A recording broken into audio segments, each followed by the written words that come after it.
Hey, what's up everybody? Welcome back to my channel. Today's video is a little different than the ones I've been publishing. This is a collaboration that I did with a fellow pro vegan bodybuilder named Mylique Rivera. Goes by Plantabolic on Instagram, and we had been chatting over DMs for a while now, and he was coming to LA, so I thought, why not document our first meeting and get a training session in and just talk a little bit about what it's like to be a vegan bodybuilder, his journey to becoming a vegan bodybuilder, and hearing some of his strategies, because I've shared plenty of mine before on this channel. I hope that you enjoy this video, and let me know in the comments who you would like to see me collaborate with and train at Golds with in the future. Yo,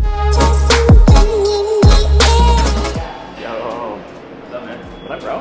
How's it going? Biggest biceps in the world. Yeah, second biggest right here.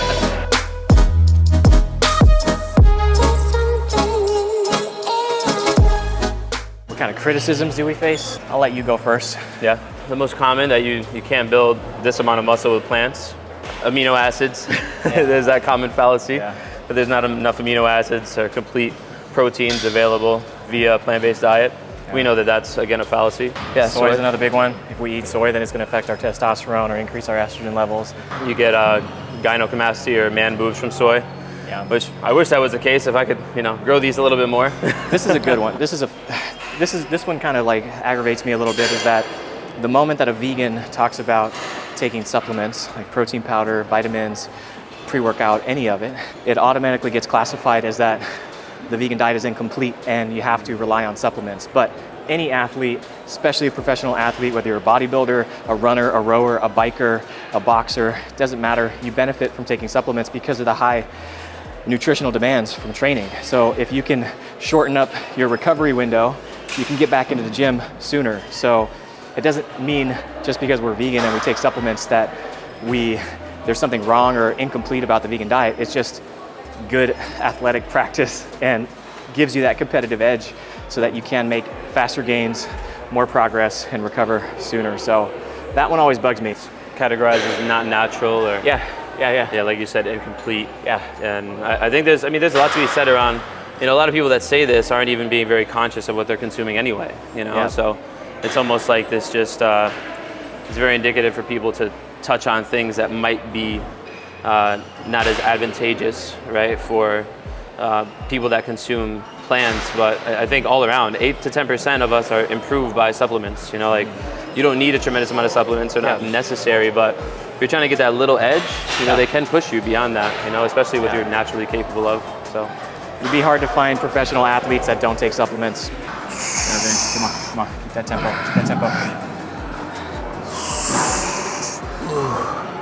What do you usually eat before a workout? Yeah, normally I just do a protein shake in the morning, either protein shake or oatmeal. Yeah. Sometimes I'll do avocado toast, depending on how late I'm working out. Yeah, or just fruit. Yeah. You do a lot of fruit. Like, what is your main carbohydrate source that you like to consume outside of the oatmeal? Rice, potatoes, fruit, pasta, bread. Cool. All that. Yeah. And then you use what, tempeh, tofu, obviously? Yeah, tempeh and tofu are my two main staples. Yeah. I pretty much just oscillate between those two. Yeah. I don't really eat too much alternative meats. Occasionally, I do like some of the field roast sausages. Those are my favorite faux meat product. Yeah. Other than that, it's mainly just different forms of tofu. So the rule is, if you ask, should we go up? You have to go up. Because there's a part of you that thinks you can do it, but you question it because it's you doubt yourself. That's exactly what I felt in the moment. Yeah. As soon as you say it, you got to do it. So we're doing 110s now. All right, let's do it. Hell yeah. Oh yeah. Here's the thing, man. For sure. The gym is for everyone. People think that you have to be in shape to come to the gym. The gym is the place to get in shape. It's a place to develop yourself and work on yourself. And people here are a lot more friendly than you think. People don't like to come in here because they think, what if I look stupid? What if I'm doing improper form? Just ask somebody. More than likely, ask somebody that looks like they know what they're doing. I'm always happy to help people if they don't know how to do something or work a machine. It's how you meet people. I think beginners get in the gym, don't second guess it. Most of the time, people aren't even looking at you, they're looking at themselves in the mirror. So you don't got to worry about much. Or just hire a trainer, give you the confidence to know what you're doing. Absolutely. If you need help, just go and ask, because you'll be surprised at how many people here are super friendly. Yeah. You know, we look very intimidating. Get out of the way. What's up, brother? How you doing, man? Yeah, good man. Paul. Pleasure. Mylique. Very nice to meet you, man. Josh. Awesome. What's up, brother? See? Mylique, pleasure to meet you, man. See how easy it is to meet people at the gym? Case in point. The vegan crew, hell yeah. How many are you going for? See how I feel. Won't put a number on it. As many as possible? Yeah, as many as possible. Let's go. All the reps. Let's go. Good.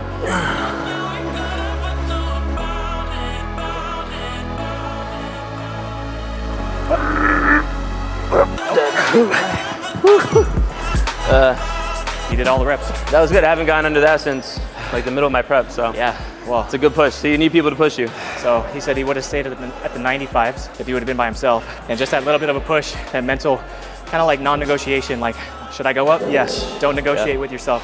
Obviously be safe, have a spot if you need it, but that's kind of how you keep pushing yourself, because you can always do more than you think you can. It's like the mind that gives up first, so. Of course. Being around others kind of expands your physical and your mental bandwidth. So being with people that can push you to that edge is very important, especially in this setting. Do some shoulders? Yeah, let's get it. Yeah. Oh, All right, let's do it. Let's do Smith presses. Cool. That way. Yeah, I'm with it.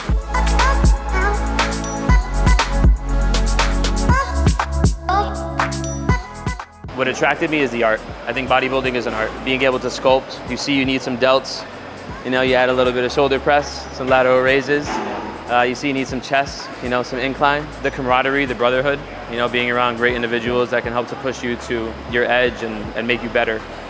Ditto. It's a true story. First time I ever went to the gym, I was 16. At this particular gym in Mississippi, it was an unknown gym, little hole-in-the-wall gym. There happened to be a retired NFL Miami Dolphin. This guy was like 6'5", 6'6", just huge dude. I went in there for the first time and had no idea what I was doing. Grabbed some dumbbells and I was doing some really poor form curls, you know, just one of these. And this guy came up to me and he was like, hey, he's like, you mind if I show you some tips? And I was like, yeah, for sure. So he brought me through a full arm workout. And since that moment, I was just hooked. Like, it was just so new to me, and I really liked the challenge of pushing myself to do something that was uncomfortable. And obviously at that time I was definitely trying to put on muscle because I was always a smaller guy, so I could never control my height. So I was like, okay, well maybe I can put on size and control how wide I get. I mean, your body is a reflection of your choices. So you see somebody that has a large amount of muscle, you don't get there by accident. Like, you have to be really intentional and you have to put in the discipline and the work and the effort. For me, it's about developing the mind just as equally, because you can't get there by chance.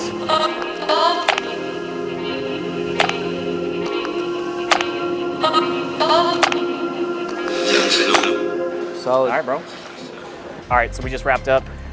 Really solid push day. It wasn't that many workouts because we were talking a lot, but it's the first time we met, so I'd rather prioritize getting to know this guy rather than just getting in another workout because I could train whenever. I want to ask you, what is some of the biggest mistakes? You're also a coach.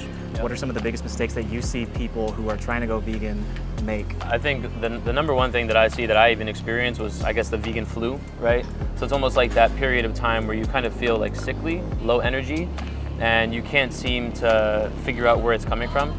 I think it's the caloric expenditure. So if you're an athlete and you're expending a tremendous amount of calories and you're not keeping in mind that, like, you're taking saturated fats, you're taking certain fats that are coming from meat and reducing those coming into a plant-based eating lifestyle, you want to make sure that you're accounting for those type of calories and those type of micronutrients as well. So I think the first thing first is like making sure you're taking a good multivitamin or a good supplement. Obviously Vedge has a great one for that. And then also just making sure that your calories are pretty much the same. So you're not taking in too much or too little calories compared to what you're used to, because there's different food sources.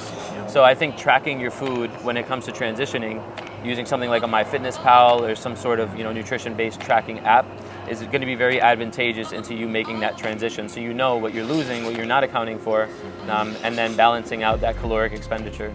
The other thing that I normally see is people trying to branch out too far from their normal recipes that they like eating. So I always tell people to start small. So veganize your favorite meals. That way you like the meals that you're eating. Because if you don't like what you're eating, you're not gonna stick to it and it's gonna make your life miserable. So if you have, grandma's favorite recipe that just has, it has chicken, you can just replace it with fake chicken, or ground beef, replace it with Beyond Beef or something like that. That way you don't have to venture out too far and overwhelm yourself with learning all these new recipes and new foods and new ingredients, and you can still keep it familiar and tasty, but just expand off of that. That's normally what I like to tell people as well. Absolutely. Simplicity sometimes is the easiest way to go about things. I think we tend to overwhelm ourselves, especially with social media. We follow a vegan hashtag when we transition, and then we're like, oh, there's all these options, and we tend to get, again, overwhelmed. Make it simple, and then you can expand from there.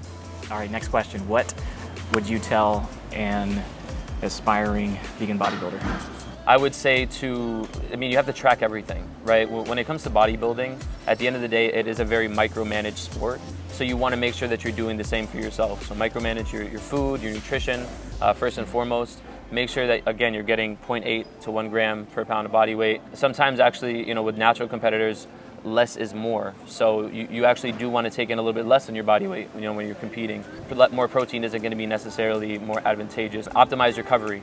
I like to go 2 on, 1 off when it comes to my training routine. I don't know, I guess you could say it depends on the individual. I think vegans tend to recover a little bit better. Maybe that's just hearsay, but I mean, for me, as a vegan, I think when I transitioned, I recover a lot faster. But with that said, it could be person to person. If you're in a place where you're trying to grow, make sure you're dominating with carbohydrates. And if you're a hard gainer, right, some people say they're hard gainers, if you feel like you're not putting on as much weight as quickly as you want, and you should be putting on about 0.5 to 0.8, maybe 1 pound a week, I think 0.8 is a really good sweet spot, then make sure you're in a little bit of a caloric surplus and utilizing carbohydrates as the dominant macronutrient that's going to add to that muscle. Fats are advantageous when you're finding that you're harder to put on weight, or it's harder to put on weight for you, but carbs are going to be the main muscle building macronutrient, and you can utilize white rice, potatoes, sweet potatoes, red potato. Oatmeal is a great one. Cream of rice, if you want to do something that's a little bit easier on the digestion. You could do a brown rice cereal as a cream of rice, or farina as well. Utilizing things like banana, berries, things that are not as high in glucose are going to spike your glucose, because you do want to control that insulin sensitivity as well. So make sure you're not eating things like Oreos every day, or pre-workout, Rice Krispies all the time. Use things that are going to be a lot more wholesome. You wouldn't give a Ferrari regular gas, right? So do the same thing for your body. Give it something premium. All right, everybody, thanks for watching another video. Don't forget to follow Mylique. I'm gonna put his Instagram, TikTok, all the other socials in the show notes, so be sure to give him a follow. He's up and coming. He's gonna be the next generation of vegan bodybuilders out there crushing it, and I'm saying it here first, he's gonna be the next vegan classic pro in the IFBB, so stay tuned next year. It's gonna happen. Let's go. All right, see ya.